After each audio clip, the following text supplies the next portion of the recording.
Why would a royal known for her steel composure and strict silence suddenly break protocol and publicly launch a legal probe into her own nephew's foundation? Why now?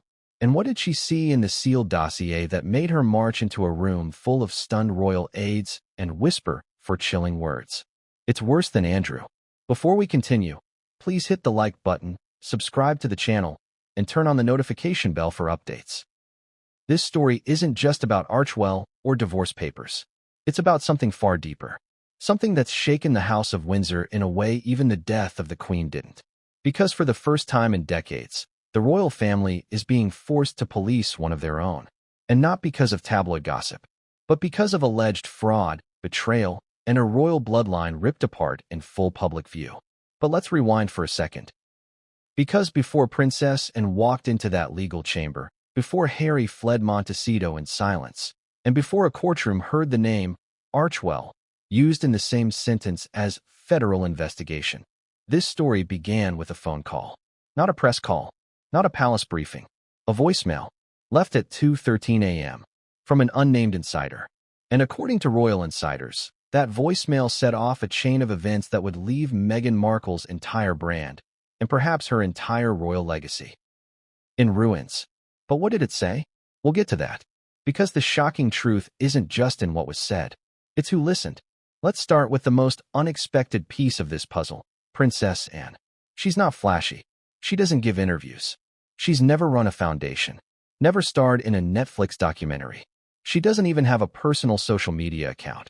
But for decades, she's been known inside the palace as the quiet enforcer, the royal family's iron fist in a velvet glove. The late Queen once said, and was the only royal she never had to worry about. So imagine the shock in royal circles when she, of all people, began requesting private briefings about Archewell, the supposedly charitable foundation built by Harry and Meghan after their royal exit. What triggered this? Insiders say it began with a disturbing inconsistency in Archewell's UK charitable filings. A donation listed twice, the same payment from a single source, appearing in both Q1 and Q2 financial summaries. Minor? Maybe. But to Princess Anne, it was a red flag. And where there's one red flag, well, according to former royal comptroller Julian Parks, Anne doesn't investigate unless she already suspects the outcome. That's when she asked for quiet eyes to begin looking into Archewell. What those eyes discovered in archived emails, donor records, and internal communications painted a picture no royal ever expected to see. Because Archewell wasn't just a vanity charity, as some claimed. It was a complex web of media deals, strategic payouts, NDA threats, shell companies, and, allegedly, personal benefits labeled as outreach. But here's where it gets even darker. Much of the money, investigators say, never reached the causes it was supposed to serve.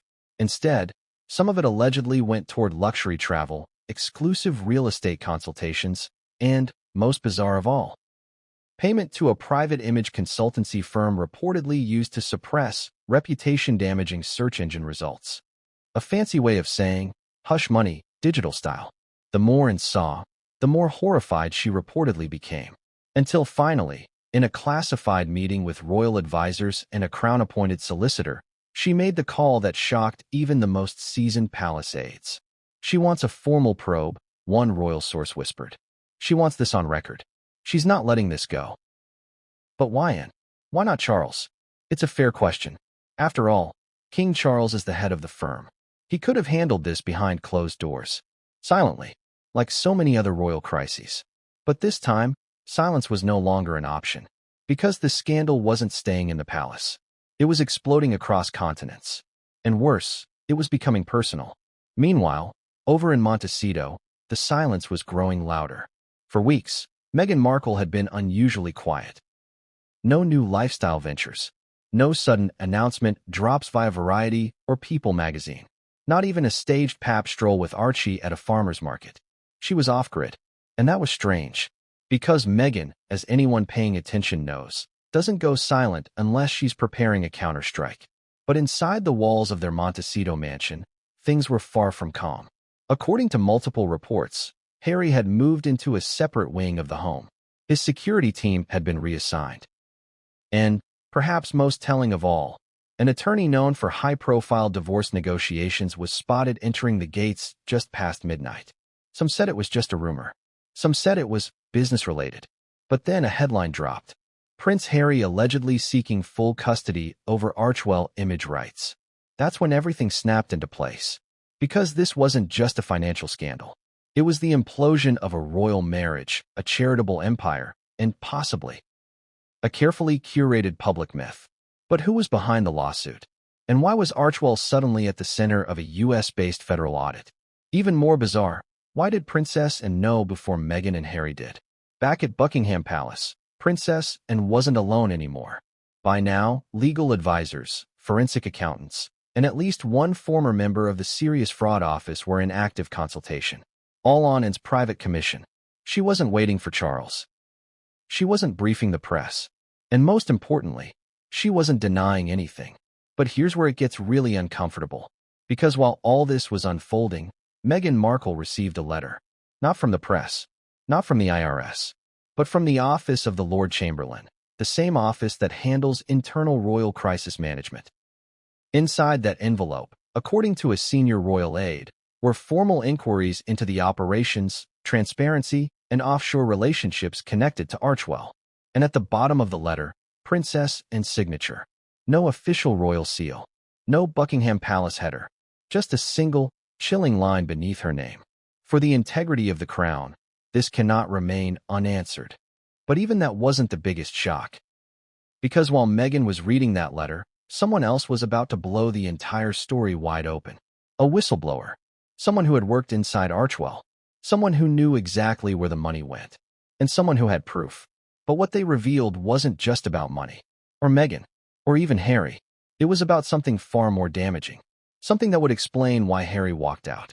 Why Meghan lawyered up. And why Princess Anne broke her lifelong silence to act as the royal family's first ever public investigator. And what came next would change everything. And no one saw it coming. What makes a royal known for her silence finally speak? Not just speak, but move the wheels of justice against her own flesh and blood? That's what sent shockwaves through Buckingham Palace when Princess Anne, the most private, disciplined, and duty-bound member of the royal family, publicly requested a legal inquiry into Archewell. No press spin, no carefully curated palace statement, no softening the blow, just a blunt message delivered through official legal channels. The crown must not be compromised by association. But what pushed her to that point? What secret did she uncover that made her bypass even King Charles? And why was she seen leaving a confidential legal meeting in tears? Something that hasn't happened in decades, even through wars, scandals, and loss. It all started with a call to Sir William Haddon Smith, a retired royal legal advisor who had served both Queen Elizabeth and Prince Philip. He hadn't heard from Anne in over 4 years. So when she called his personal number and said, "I need your eyes on something," he knew, instinctively. This wasn't personal. This was national. Sources say the two met in a secure wing of the palace and handed him a manila folder labeled Project Equinox.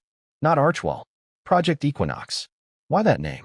Some believe it's symbolic, a reference to the equal balancing of light and dark, truth and illusion. But others think it was the code name for something far more dangerous, an internal royal protocol for vetting and protecting the monarchy from internal threats. Yes, internal. This wasn't about protecting the royals from outside attacks. This was about protecting them from within. From those who claimed the crown had failed them, only to build empires off its image. And in that folder? Emails, contracts, undisclosed shell companies, financial discrepancies, all pointing to Archewell. But the most damning part? A single note, handwritten by a palace-connected informant, that read, "If you don't act, the public will." Now let's take a step back.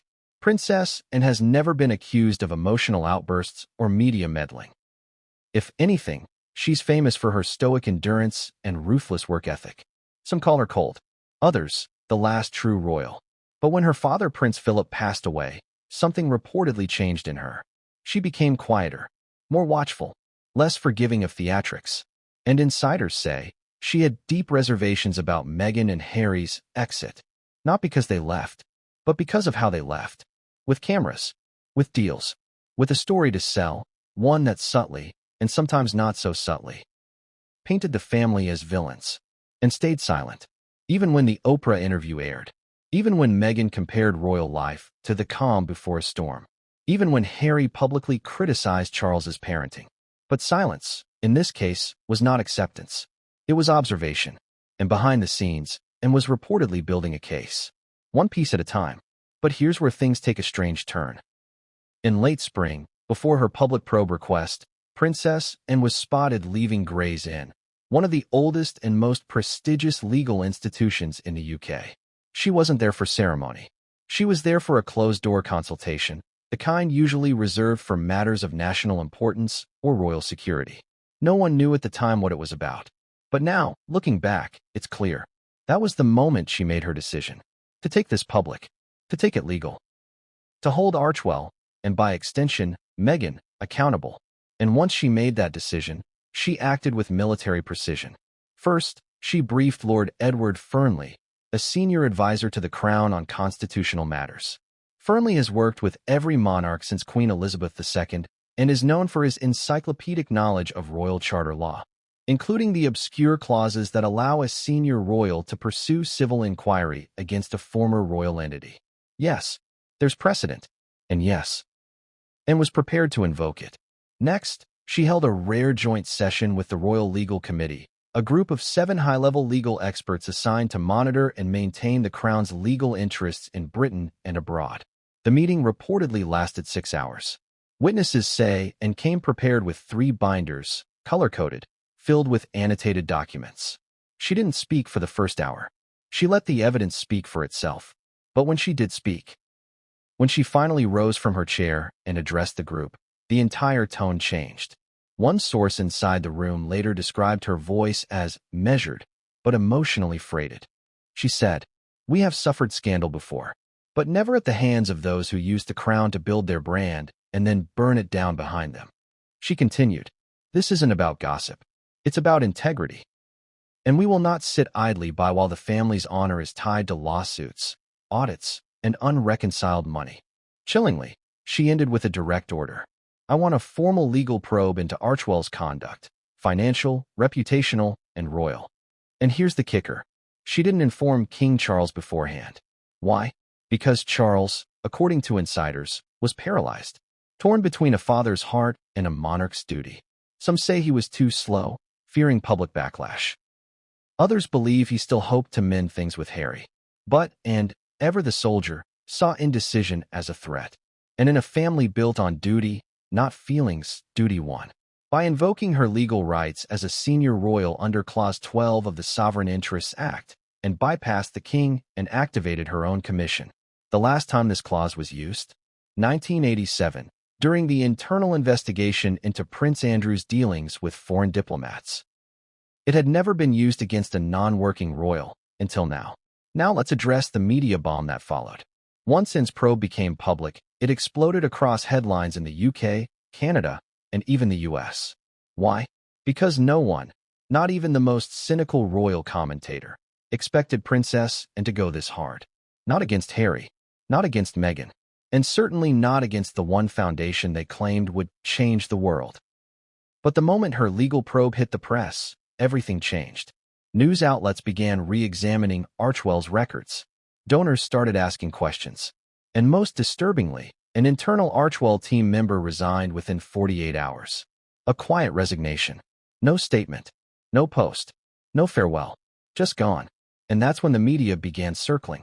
Because Princess Anne wasn't just accusing Archewell of mismanagement. She was suggesting there may have been intentional misconduct. And if proven, it would mean Meghan Markle, Duchess, actress, global brand icon, could face civil liability or worse. But perhaps the most surreal moment came 2 days after Anne's announcement, when she was asked a single question by a reporter while exiting St. James's Palace. The reporter shouted, "Ma'am, do you believe Meghan Markle misled the public?" And paused, turned, and with a look colder than a London winter, she said, "The truth is not a matter of belief. It's a matter of time." And then she got into the car and drove off. But here's the question that still remains. What exactly did Anne see in those files that convinced her to go nuclear? Was it the offshore accounts? The private payments? The NDA-covered whistleblower testimonies? Or was it something even more dangerous, something personal? Because one source claims, and was shown a confidential transcript, one that included a conversation between Meghan and an unnamed media executive. In that transcript, Meghan allegedly described the monarchy as a broken machine, one we can replace, piece by piece, with something more influential. If that quote is real, if that's what it read, then it explains everything. Why she bypassed Charles. Why she broke decades of silence. Why she risked a full-blown royal war. Because to her, this wasn't just fraud. It was treason in designer heels. And yet, as the world was still reeling from Anne's legal announcement, another voice emerged. Not a royal, not a lawyer, not a whistleblower, but someone even closer to the chaos, and someone who would shatter the next layer of the Sussex facade. And what they revealed would make even Anne's revelations look like the calm before the storm. What makes someone flip on Meghan Markle? What drives a once loyal employee who signed the strictest of NDAs, who rubbed elbows with Hollywood royalty, who attended team offsites in the hills of Montecito, to risk it all by turning state's witness? And why now? That's what left both Buckingham Palace and the American legal system reeling when an insider from within Archewell came forward, not anonymously, but formally, with sworn testimony, digital evidence, and a data drive that reportedly contained over 300 gigabytes of internal communications. Let that sink in. Emails, contracts, invoices, voicemails, Slack messages, screenshots from encrypted apps, all linked to Meghan, to Archewell, and, most uncomfortably for the royal family, to Prince Harry himself. So who is this whistleblower? That's the question dominating every newsroom and YouTube comment section from London to Los Angeles. Because the name hasn't been publicly confirmed, but several royal watchers and a few verified legal leaks believe they've narrowed it down to a short list. And the most likely candidate? A former Archewell financial officer referred to in redacted documents as Employee K. Not just a bean counter, but someone with access to Meghan's inner circle, someone who sat in on strategy meetings, signed off on reimbursements, and, most damningly, authorized payments to international shell firms later found to have no physical address. If that sounds familiar, it should, because that's how many nonprofit fraud cases begin. Shadow invoices, ambiguous consultancy fees, offshore redirections labeled vendor diversification. And while it might sound boring on paper, these financial gymnastics become deeply criminal when used to launder donor funds, misrepresent tax filings, or mislead government watchdogs. Which is exactly what Employee K is alleging. But here's where the twist comes in. Because according to legal filings submitted to both US and UK authorities, Employee K didn't flip for money. They didn't strike a plea deal. They didn't sell a story. They didn't even ask for protection. They came forward because of a voice memo. Let's unpack that. During the second half of Archewell's launch year, Employee K was reportedly tasked with archiving internal audio logs, voice memos exchanged between Meghan, her creative director, and a number of strategic media partners. This was part of a project pipeline audit, essentially checking the timestamp chain of content approvals and communications to ensure transparency before the Foundation's public filings. It was during this audit that Employee K allegedly stumbled upon a memo titled New Narrative, Push 1, Final Draft. Wave. Odd title, right? It gets worse. According to sources familiar with the recording, the memo contained Meghan's verbal instructions to her content team, outlining how Archewell's upcoming podcast season, blog features, and media partnerships should frame her image. In the memo, Meghan allegedly said, "We don't need facts. We need feels. Frame the journey. Don't show the machinery." But that wasn't the damning part. That came later, in a chilling 45-second segment, where Meghan discussed how to leverage her royal title and connections for brand negotiation. Her words, allegedly, use Duchess where it helps, drop it where it doesn't. Remind them it's still tied to Windsor. That threat alone gets deals moving. No need to say more. Think about that. A reminder to use her Duchess title like a crowbar, to pry open deals, silence criticism, and imply royal backing without direct violation of protocol. It's the kind of slippery legal gray zone that sends red flags to regulators. But to Princess Anne, that was like waving a bloody flag in a lion's den. So what did Employee K do? They copied the file. They added it to a folder titled Legal Hold. And then, quietly, they backed it up to a personal encrypted drive. But it didn't end there. As they dug deeper, they found more memos. Some between Meghan and outside media firms. Some involving Harry. And some, most shockingly, involving undisclosed conversations with a high-level Netflix executive. Is Archewell ours, or just yours? According to someone close to the situation, Meghan's answer was clinical. She reportedly replied, "It was always going to evolve, H. This is just the next phase." A phrase so cold, it echoed through the palace halls the moment it was leaked. The next phase? For whom? Because to Harry, evolve meant growth. Family. Impact. To Meghan, it meant independence. After that confrontation, things moved quickly. Harry allegedly removed his legal name from several active Archewell documents.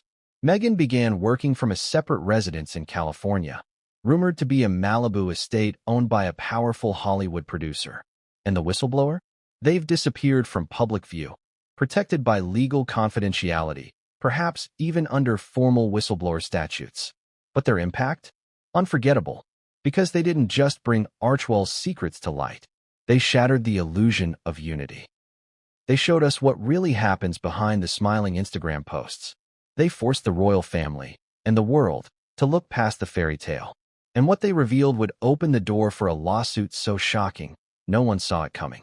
Not the public, not Meghan, not even Princess Anne. Because the next person to take Meghan to court wasn't a stranger. It was someone who knew her better than most. What happens when a dream brand becomes a legal liability? What do you do when your empire, carefully built, marketed, and adored by millions, becomes the focus of forensic auditors, federal inquiries, and international tabloid headlines? That's exactly the nightmare Meghan Markle woke up to when her financial web, from Archewell to her private ventures, brand partnerships, and licensing deals, began unraveling under the weight of whistleblower testimony and Princess Anne's legal probe. What started as a glowing charity mission turned into a swirling storm of missing funds, questionable expenses, and unregistered entities. And the most dangerous part? It wasn't just Archewell under review. It was everything attached to Meghan's name. Let's rewind.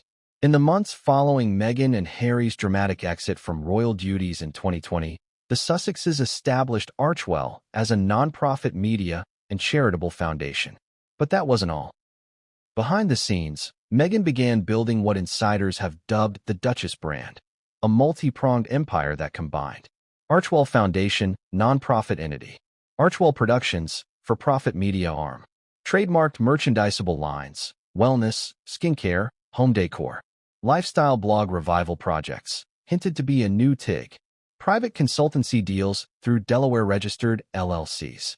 To the public, it looked savvy, strategic, empowering.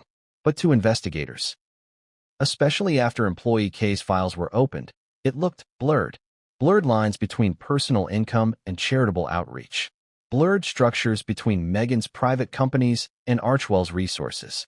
And blurred ethics between celebrity influence and public trust.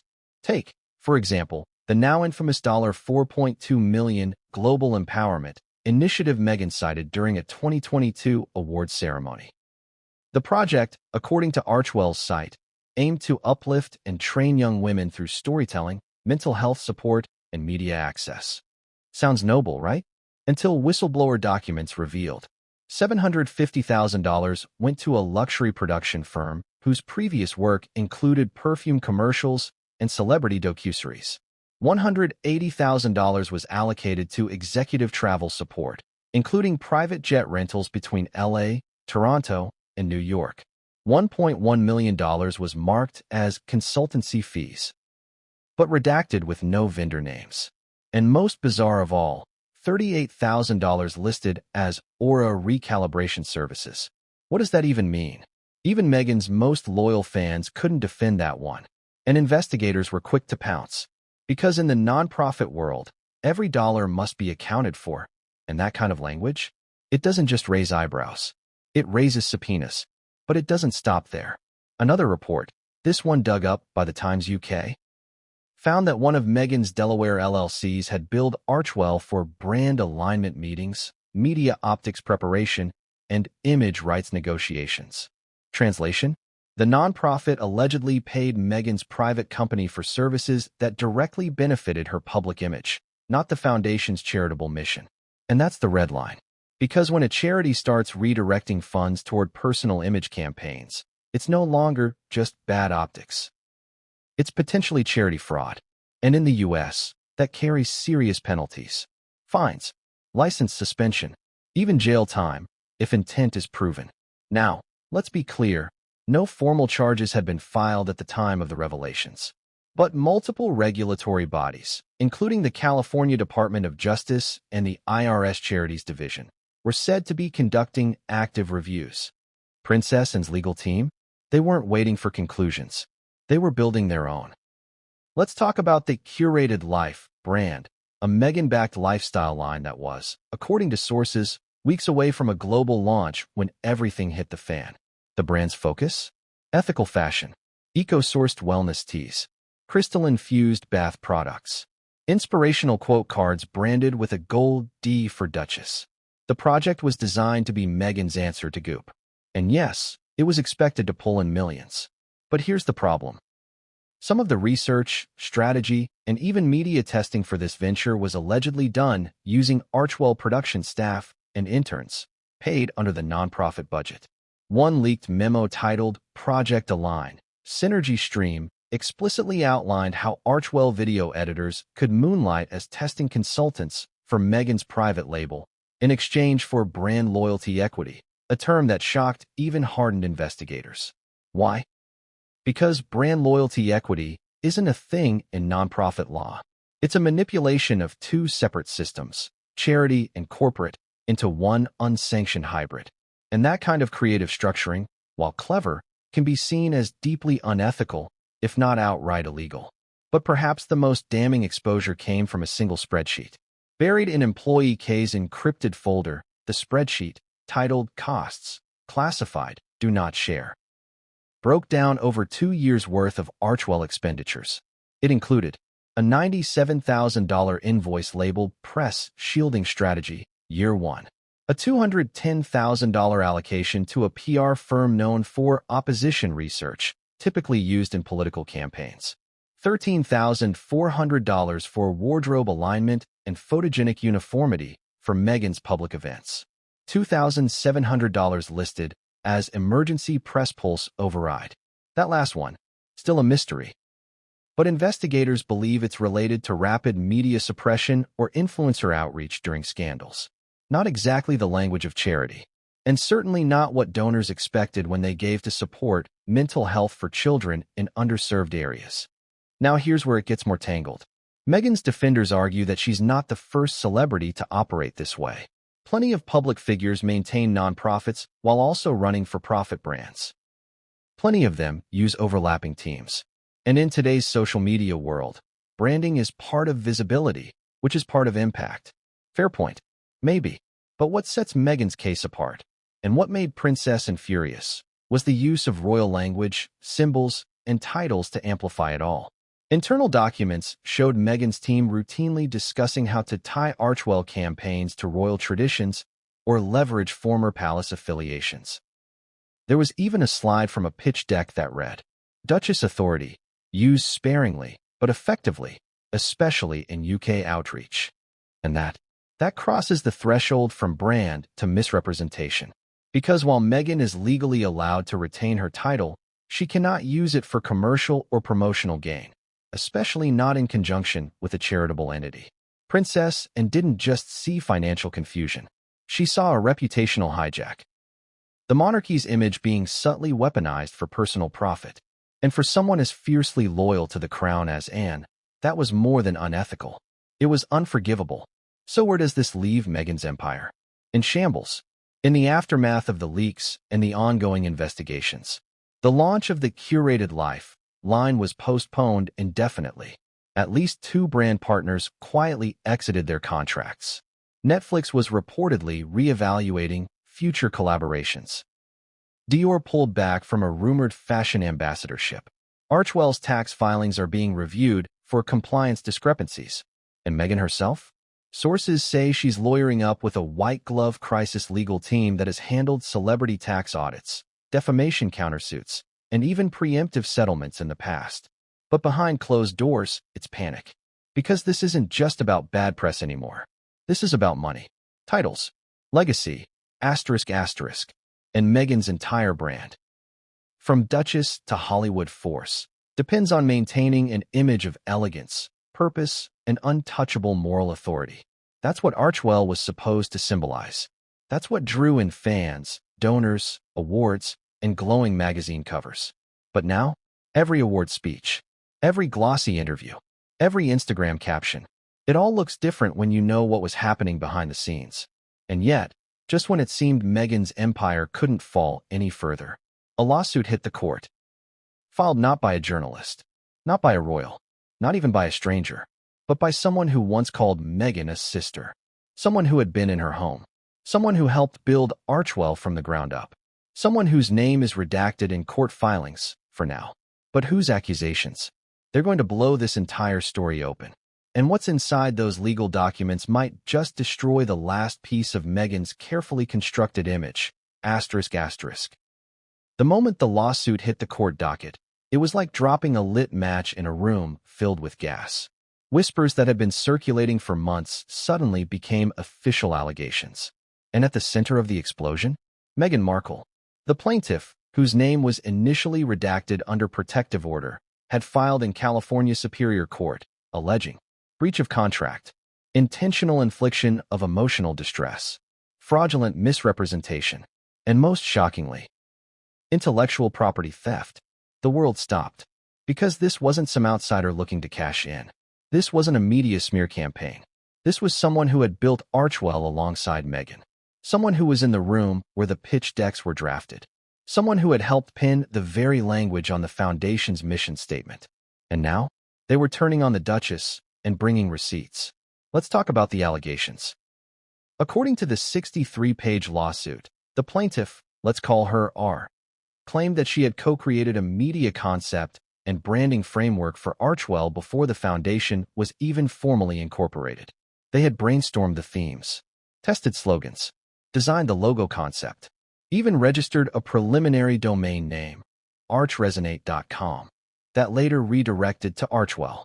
In private emails, Meghan reportedly praised R's vision, calling it the voice I need to make this mission real. But then silence. Months later, Archewell launched. The vision? Nearly identical. The branding tone? Nearly identical. The charitable themes? Word for word. Except R wasn't involved. No contract. No acknowledgement. No payment. When R reached out to ask about compensation or a formal role, Meghan's team allegedly responded with a single email. Archewell's development came from internal strategic advisors. We thank you for your enthusiasm, but have moved in a different direction. But R didn't buy it, and she held on to every conversation, email thread, draft file, and Zoom recording that suggested otherwise. And now, all of it was in the hands of the court. But wait, there's more.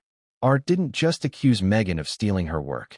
She claimed she was intentionally iced out after voicing concern about the way Archewell was set to handle donor money. In one transcript from a recorded meeting, submitted as part of the court filing, R is heard saying, "This structure is legally risky. You're blending for-profit and non-profit operations without clean walls. That invites IRS scrutiny." Meghan's alleged response, "Everyone's doing it. It's just about optics. If we keep the messaging clean, the back end doesn't matter." Let that sink in. If we keep the messaging clean, the back end doesn't matter. To donors, that line felt like betrayal. To regulators, it sounded like a smoking gun.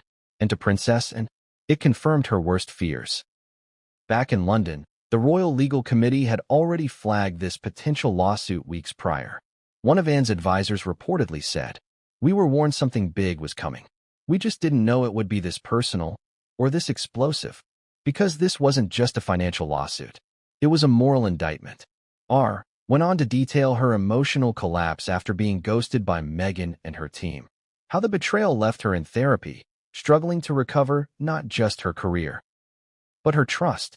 In one heartbreaking line from the legal complaint, she writes, "She used my voice to build her image, then discarded me like a problem. I wasn't just a collaborator. I was a believer."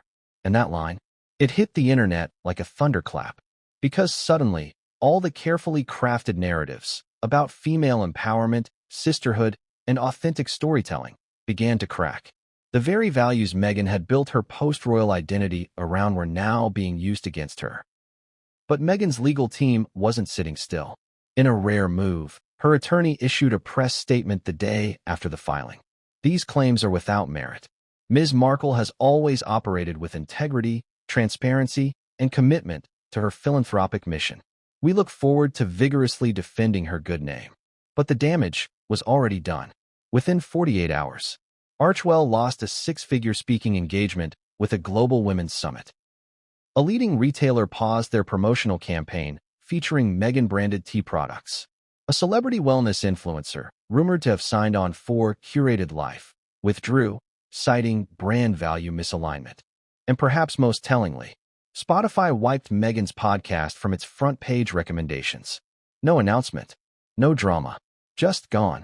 Meanwhile, Meghan was reportedly holed up in a gated estate in Malibu, surrounded by her core PR team and legal staff.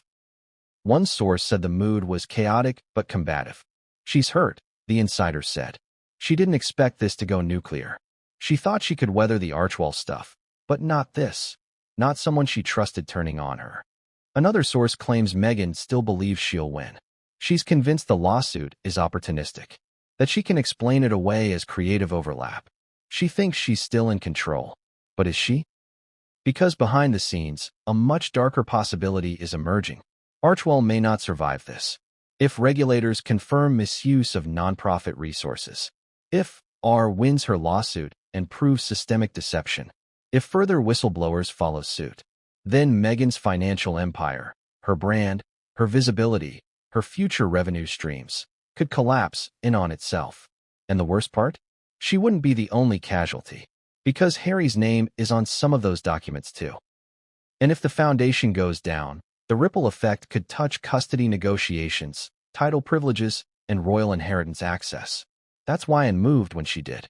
That's why legal inquiries are stacking up on both sides of the Atlantic. And that's why, as this scandal spirals, even Meghan's most loyal allies are going silent. But if you think this is where the story ends, think again. Because someone else has been watching all of this unfold. Quietly, deliberately, and with more power than Meghan anticipated. Someone who was once on her side. Someone who turned on her long before, or did. And someone who's now ready to come forward. Not in court, not in the media, but on the record, under oath, in a case that could send shockwaves across Buckingham Palace and Hollywood alike. And when their identity is revealed, it might finally explain why Prince Harry packed his bags and left Montecito for good. How much betrayal can a person take before they walk away? Not from a job, not from a business, but from the very person they built their new life around? That's the question now haunting royal insiders, Sussex fans, and even close friends of the couple as reports swirl that Prince Harry has filed for divorce, formally, privately, and with conditions that have left Meghan Markle reeling. But what pushed him to that point? Was it the whistleblower's revelations? The lawsuits? The Archewell audit? Or was it something far more personal, a quiet moment, a final straw, that made him realize it was over? According to those close to the situation, it wasn't a screaming match. There was no "you're dead to me" moment. No overturned tables or dramatic walkouts. Instead, it was one quiet night in the guest wing of the Montecito mansion that changed everything. And it all started with a letter. Let's back up. In the weeks leading up to the divorce filing, Harry had been growing increasingly distant. He was skipping meetings, avoiding camera appearances, canceling calls with former royal aides he'd once leaned on during the Megxit transition. Sources say his schedule became erratic, long solo walks, early morning drives, unannounced absences from Archewell offices. Then, one evening, a package arrived. Unmarked, hand-delivered, no post stamp, no return address. It was brought to the house by a longtime staffer who reportedly said, "This came through a private channel. They said he'd understand." Inside was a letter, not typed, not emailed, handwritten, in black ink, on ivory stationery. And at the bottom, one unmistakable signature. Diana. Now before you panic. No, it wasn't actually from Diana. She's gone. But the letter was real. and it was reportedly a photocopy of a private note Diana had written in 1994, one that had been kept hidden by a royal insider who worked with her during her separation from Charles. The note was never released publicly, never auctioned, never leaked. But this copy? It had made its way to Harry. And what it said, according to someone who saw it, broke him. Diana had written, "If they ever try to control your truth, walk away. Even if you love them. Love is not silence. It's voice." Chilling, right? It wasn't about Meghan. Not directly. But it was about control. About image. About what Diana feared the palace had done to her, and what she hoped her sons would never accept from anyone, royal or not. Harry sat with that letter for hours. And by morning, he'd made his decision. Within 48 hours, Harry had flown to San Francisco under a pseudonym, where he met with a private legal mediator. Not a celebrity lawyer, but a conflict resolution specialist known for handling high-net-worth family exits quietly. It was during that session that Harry first uttered the words. He'd begun to feel like a character in someone else's script. One former staffer claimed Harry once said, "Sometimes I look at the brand decks, and I don't recognize myself. It's like I've been turned into a logo." That feeling of losing one's identity is suffocating. And when you've already lost your mother, your military titles, your country, your brother, losing yourself is the last straw.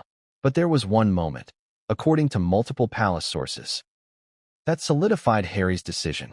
One confrontation that made things crystal clear. It happened during a private dinner. No press, no aides, just Harry, Meghan, and two close associates from Archewell. The dinner was supposed to be about damage control, a brainstorming session for how to reframe the narrative around the lawsuits, the whistleblower, and Princess Anne's probe. Meghan reportedly proposed a strategy centered on media saturation, the idea being, if they released enough feel-good content, the negative headlines would eventually get buried. One of the guests supported the idea. The other hesitated. But it was Meghan's alleged comment that stunned Harry. She said, "It doesn't matter what's true. It matters what people believe. And they believe in us." Harry reportedly stared at her. Quiet. Numb. And then, according to someone close to the situation, he said, "That's the most dangerous thing I've ever heard you say." The dinner ended early. The next morning, Harry moved into the guest house. Still, he didn't want war. No messy public split. No TMZ exclusives. No sources close to the couple say. He wanted this handled with quiet dignity. So he drew up a private divorce proposal with 5 key points. Joint custody of Archie and Lilibet, with alternating holidays. No monetization of the children's images. No future brand campaigns or docuseries involving them. Cessation of Archewell branding tied to royal affiliations. Mutual gag order regarding the divorce terms.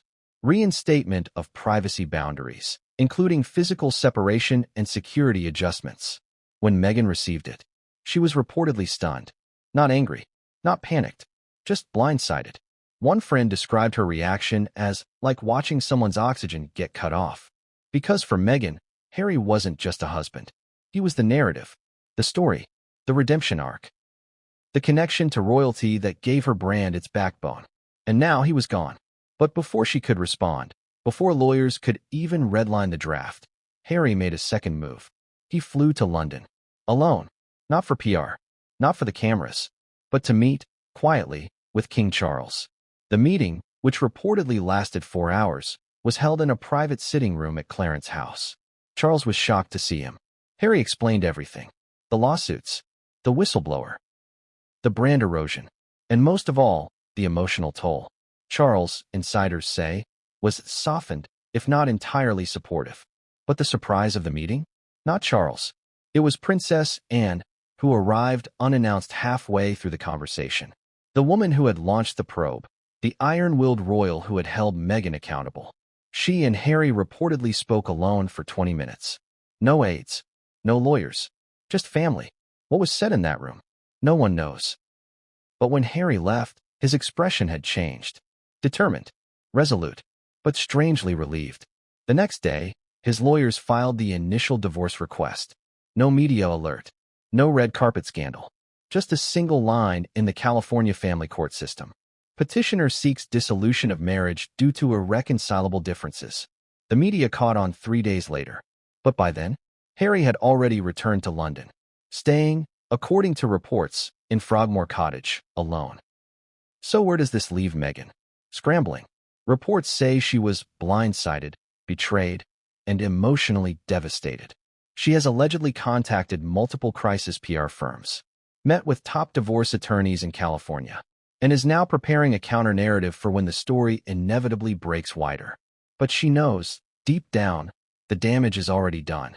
Because this wasn't a decision made in anger. It was made in clarity, by a man who had spent 3 years trying to defend his truth, and finally realized he was losing it. And what comes next will be even more explosive, because tucked inside the legal documents filed that week was a single, sealed exhibit, marked only, Exhibit H1 audio evidence. And when that file is unsealed, the world may finally hear the truth about what really happened inside the Montecito mansion.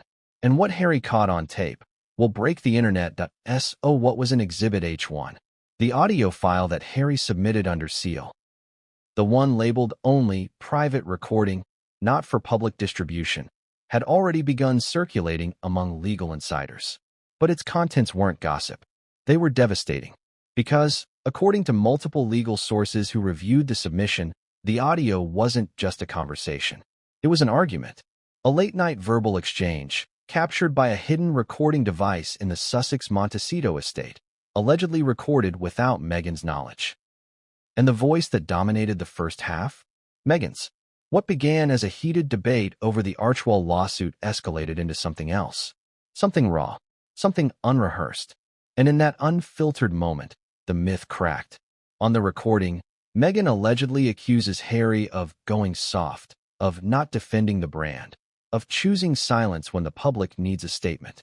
Harry responds, calm but clearly shaken. This was never supposed to be about optics. This was supposed to be real. Then came the silence, followed by Meghan's now infamous line, the one that echoed like a bell in every legal office that heard it. Real doesn't trend, Harry. You knew that when you married me. Let that sit for a second. Real doesn't trend. That one sentence may become the defining quote of Meghan Markle's unraveling. Not because it's evil, not because it's criminal, but because it reveals something the public wasn't supposed to see. A woman who knew how to control perception and wasn't afraid to say it aloud. When Harry heard that line again, during playback with his legal team, he reportedly stood up and left the room. He didn't yell. He didn't throw anything. He didn't even finish the session. He just left. And from that moment on, there was no turning back. Let's rewind again to Harry's state of mind leading up to this. Friends say he was in emotional freefall, trapped between loyalty to his wife and the weight of evidence that kept stacking up against her, torn between protecting his children's mother and protecting his children's legacy. Because the truth is, Harry wasn't just reacting to business missteps or lawsuits. He was responding to something deeper, a gut feeling that the woman he'd defended for years, against the tabloids, against the palace, even against his own family, had crossed a line she couldn't walk back from.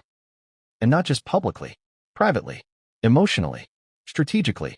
He began to realize that the decisions being made, the deals being signed, the narratives being pushed, weren't about partnership anymore. They were about control. And the final straw? It wasn't a single moment. It was a pattern. Multiple insiders confirmed that in the 6 months leading up to the split, Harry had been increasingly isolated within his own home. His friends were screened before they could visit. Conversations were monitored. Requests to attend events with his UK contacts were denied or rescheduled. And worst of all, Harry was reportedly discouraged from contacting William. At a time when the brothers were already fractured, that discouragement became a wedge. And after Charles fell ill earlier that year, Harry allegedly requested a direct line to speak with him, only to be told by Meghan's assistant, "We're managing that communication through proper channels." Proper channels? He was talking about his father. So when the lawsuits hit, when the whistleblower dropped the hard drives, when Princess and publicly launched the probe, Harry knew he wasn't part of the team anymore. He was the face, the figurehead, the vulnerable prince with a broken past, reimagined as a palatable brand for American audiences. And Meghan? She was the architect, the director, the executive producer of Harry 2.0. But he hadn't signed up for this version of the script. And after hearing the audio, the cold detachment, the branding first language, the manipulation of their family image, he realized something most husbands never want to admit. The person he loved was no longer there. Or maybe she had never been. What happens next? Legally, the divorce is progressing behind closed doors. Meghan's legal team has been tight-lipped, but there are whispers of a counterclaim that Harry breached trust by recording private conversations. That may or may not hold in court, but emotionally, the line has already been crossed. Harry has reportedly asked for full legal custodianship over the children's royal heritage, meaning Meghan would need permission to include Archie or Lilibet in any media, brand, or philanthropic appearances that involve royal references. In other words, she can't use them as extensions of the brand. Sources say Meghan is fighting this tooth and nail, because while the marriage may be ending, her public narrative is far from over. She's reportedly assembling a new content team, planning a public statement, and may even be considering a tell-all memoir to reclaim her side of the story. But if she moves forward with that, Harry may unseal Exhibit H1. And if that audio goes public, it won't just destroy her brand, it will redefine it. And yet, as the dust settles, there's one more revelation, the one no one saw coming. Because during the divorce proceedings, Harry made a final request through his legal counsel. A private, personal clause. Not about money, not about press, not even about custody. It was a clause asking Meghan to return something. Not a title, not a gift, not a child, but a diary. Diana's diary. The same diary Harry once claimed had gone missing after his mother's death. The same diary he believed had been hidden or destroyed. But now, he believes Meghan had it. Or at least, that she'd seen it. And if that's true, if Meghan somehow accessed the most personal writings of Princess Diana and used them, then this story isn't just about divorce. It's about desecration. And the fallout from that will be biblical. Because that diary might be the next exhibit. And what's inside might burn the last bridge between Harry and the woman he once thought had saved him. Why did Princess Anne act before King Charles? Why did the most traditional, no-nonsense royal in the family, the woman who loathes drama and avoids headlines, take matters into her own hands when the Archewell scandal erupted? Because this wasn't just about headlines anymore. This was about reputation collapse, legal exposure, and something far worse, a threat to the monarchy's structural legitimacy. And Anne, she saw it coming before anyone else. Long before the lawsuits. Long before the divorce filing. Long before the whistleblower. She was already building a legal fortress, quietly, methodically, and with precision that would make MI6 proud. This is the part of the story most people don't see. The side of Princess, and that isn't captured in royal portraits or polite curtsies. Because behind the scenes, she's the crown's most lethal weapon. It began with a tip. Weeks before the Archewell whistleblower made headlines, Princess Anne received a confidential briefing from an unexpected source. A private auditor tied to the Crown Estate's financial advisory wing. This individual, whose identity remains protected, had flagged unusual activity in the cross-border flow of donations from the UK to Archewell's American branches. On paper, everything looked polished. But when this advisor compared archived UK charity data against Archewell's IRS filings, something didn't line up. Donation amounts mismatched. Dates were inconsistent. Beneficiaries listed in one report were absent in the other. To most eyes, it would have been dismissed as clerical error. But to Anne, it was a crack in the glass. And once she saw the crack, she didn't wait to see the whole thing shatter. Her first move wasn't public. It wasn't even official. It was personal. She made a discreet call to Lord William Geidt, the former private secretary to the Queen and ex-independent advisor on ministers' interests. Geidt was the man who tried to keep Prince Andrew in line, and the one who quietly walked away when that became impossible. If anyone understood royal damage control, it was him. When, and called, she reportedly said, "I need quiet eyes. Not courtiers. Legal ones. The kind that don't ask questions unless I tell them to." That's how the ring was formed. A nickname used by palace insiders to describe a hand-picked group of top-tier royal legal minds and assembled to investigate, audit, and eventually expose the web surrounding Archewell. No press. No leaks. Not even Charles was briefed. Not yet. Because Anne knew something Charles didn't. Speed matters. And the longer they waited, the stronger Meghan's narrative would become. The ring included Lord Geit, ethics and precedent expert. Lady Vanessa Rothmere, a former prosecutor turned private equity forensic analyst. Sir Michael Cartwright, a barrister with deep ties to charity compliance law.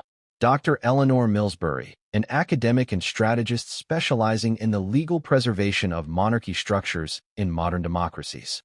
They met in private, away from palace walls, often convening at St. George's House in Windsor, a secluded royal retreat traditionally used for religious and philosophical symposiums. But this wasn't a philosophy session. This was war planning, and laid out everything she'd been quietly collecting: redacted budgets, testimony from former staff, inconsistencies in Meghan's filings, whispers from diplomatic circles about media manipulation clauses in nonprofit partnerships. She reportedly opened the first meeting with a single line: "They've turned the crown into currency. We either stop it now, or we hand the keys to the loudest voice in the room." Now let's talk about strategy. The Ring's primary mission wasn't to drag Meghan through the mud. It was to protect the institution. And in royal law, the institution isn't just symbolic. It has real legal protections under centuries-old charters, sovereign interest laws, and the Royal Mark Act, which governs use of royal titles, imagery, and influence. Meghan was never supposed to blend Duchess branding with for-profit ventures, but she did, subtly, skillfully, and repeatedly. In podcast contracts, in wellness brand proposals, even in the now-suspended lifestyle line, The Curated Life, which reportedly carried stylized insignias inspired by royal seals. That was the moment and struck. She authorized an internal review under the Sovereign Misrepresentation Clause, a rarely invoked statute that allows a senior royal to trigger an investigation when it is suspected that an external party is misusing royal assets for personal enrichment. And yes, Harry counts as external once he stepped down from formal duties. And wasn't just preparing a legal case. She was preparing a political shield. Because the media, particularly in America, had painted Meghan as a victim of institutional cruelty, and knew this narrative was powerful, and she didn't underestimate it. So before going public, the Ring made contact with several key allies. Two major UK media regulators, the UK Charity Commission, a discreet liaison within the US Department of Justice's Tax Division, and, surprisingly, a well-known American public interest law foundation that had previously criticized the monarchy. That last one, a masterstroke, because and wasn't looking for approval. She was co-opting the critics before they could weaponize the scandal. Behind the scenes, the Ring also began preparing a timeline of Meghan and Harry's public appearances, cross-referencing their speeches with Archewell's finances and Meghan's private business filings. They found more than expected. Dates where private flights billed to Archewell coincided with secret brand meetings. Events listed as philanthropic that were actually strategic brand testing sessions. Payments routed through Meghan's Delaware LLCs, tied to media rights negotiations. Each discovery reinforced what and feared most. Archewell wasn't a charity. It was a funnel. And if they didn't act, if they let this slide, they would be setting a precedent that future royals could exploit too. That's why Anne moved without Charles's blessing. Because she believed the king, still emotionally bound to Harry, would hesitate. And hesitation, in this game, was lethal. So how did Charles react when he finally learned? According to insiders, he was stunned and humiliated. Not because he disagreed, but because Anne had acted first. Because she'd built a legal machine before he'd even approved a press statement. But in the end, Charles quietly backed her. He allowed the Ring to expand. He authorized private funding from the Duchy of Lancaster to cover legal consultations. And most importantly, he gave formal consent for the probe to move forward, under the guise of reputational preservation, but fully aware of its deeper implications. The Ring then shifted into Phase 2, evidence consolidation. That included whistleblower files, Meghan's leaked strategy decks, internal communications across Archewell's public and private branches, direct testimony from 3 former employees, a financial audit commissioned through a third-party firm in Zurich. The most damning piece? A compiled royal title abuse report, which listed over 47 instances of Meghan allegedly using royal proximity or Duchess branding to secure business opportunities or media deals. Some were subtle, like being introduced as the Duchess of Sussex in a Zoom meeting with Netflix executives. Others were egregious, including an internal email where a brand manager wrote, "The Duchess voice brings a regal guarantee to any partnership. We should price it accordingly." Went and saw that line. She reportedly circled it and wrote, simply, "Proof of weaponization." But what the Ring didn't expect, what blindsided even Anne, was what came next. A leak. Not from inside the palace. Not from Archewell, but from an unexpected American source. A document. A sealed memo. Marked Royal Threat Assessment, U.S.-based entity influence analysis.